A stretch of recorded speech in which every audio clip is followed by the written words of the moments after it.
Greetings one and all. I am completely new to YouTube and I am the Simstress. I'm going to be doing a little bit of building today, and I'm going to ask everybody to be really sweet and very forgiving, because I didn't realize, even though I've had a very long history of performing in person in front of people and all kinds of very extroverted things, that recording myself playing Sims, which I've been playing forever, and doing builds and all of this kind of stuff that I love to watch other people do, is slightly nerve-wracking. So watching back through this video, I've noticed that I stuttered a lot in my choices. This is also my first very big build. I do a lot of really stylized homes, historic type homes, but with more of a modern twist, which is not really what I want to do. I really want to build and recreate historic homes. This one is not an exact replica. The one that I'm building for the Simstress, this is going to be her manor, her domain, and it's going to be called Simstress Manor.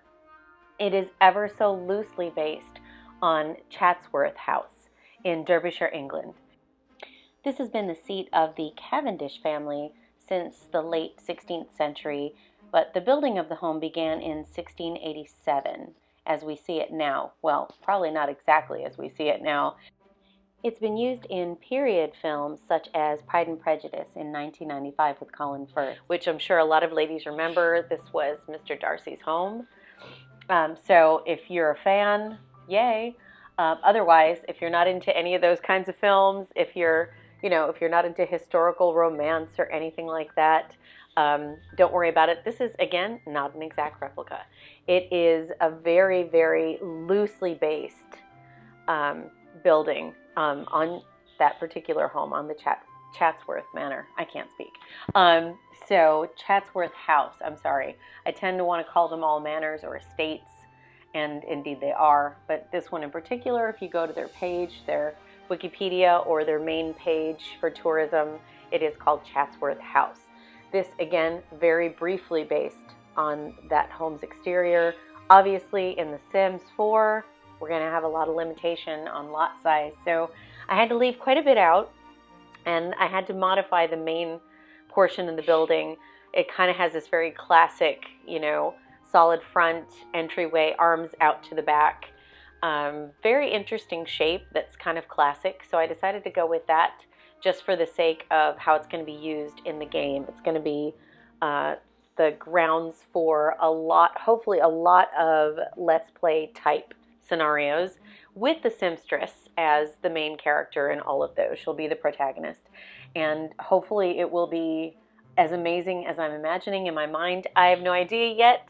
I am very excited, and I really love watching other YouTubers who are simmers and really get into storylines, and they build beautiful buildings, and they have, these extended families living in them, like these legacy challenges. I do love the challenges, but a lot of times I do like to play through and have a plot with my Sims.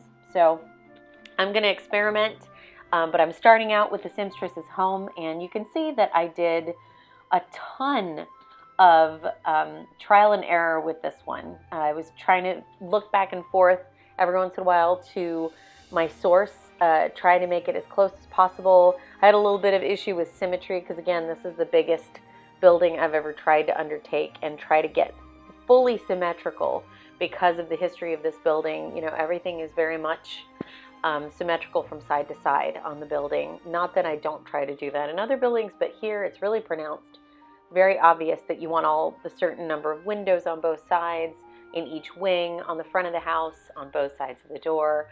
And there's certain architectural styles that you want to try and maintain when you're doing a facsimile of a historic building. Unfortunately, again, we have limitations because it is a video game. It's The Sims 4, which I adore and I think is fabulous, but not everything is going to look completely authentic because they can't obviously represent every style of door, window, brick, stone, facade, all of that in The Sims 4. It would be way too expansive of a world, and as it is, we've got so much to work with. So I enjoyed building this house. It took me probably a total of 4 hours to build it from beginning to end. I did a little bit of experimenting off camera, but for the most part, minus some of the gardens, which I had paused and forgot to come back to until it was finished. Apologies for that. That's going to probably be in the third video of the build. So there's going to be 3 videos. I'm trying to keep them as short as possible to capture some of the important parts of that 4 hours-ish that I was building. And hopefully I will get, some good comments. I welcome good comments. I welcome friends of The Sims and of The Sims 4. At some point, if I can really flourish on YouTube, I'd really like to incorporate a Sims 5 in there. If anybody's listening, we really would love that. Again, that might not be, I know the trailer says fall 2020. It may still be a couple years before we see it, but I'm going to remain loyal to, I've been a big fan of Sims 3 for a very long time. Been playing Sims 4 since it came out, love it, and I'm sure it'll be a strange transition, but I will welcome Sims 5 and I will incorporate that into my gameplay. I just love The Sims. I pretty much stopped playing a lot of other games in favor of Sims. When I have free time, this is where I am. And I'm not any particular type of Simmer. I've seen a lot of videos about what types of players there are in the Sims world. I tend to kind of be across the spectrum on what type of player I am.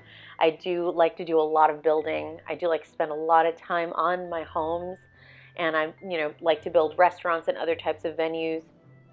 So it's a lot of fun to do the building, and I find that I get into moods where I want to do stuff like this and just really experiment with something or create something that I've got in my mind's eye, or make a replica of something and then make tweaks to it so that it's not, it's not trying to be an exact replica, because again, that's not really possible, and I don't really want to be compared to beautiful architecture when I'm basically using pixels to build that.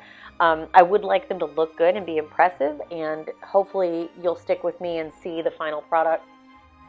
I'm really hopeful that the Simstress will catch on and get some attention from other Sims lovers in the YouTube community and other YouTubers who produce content that revolves around architecture and character development in The Sims. I will be adding information about how to find me in the Sims 4 gallery if you want to use any of my content.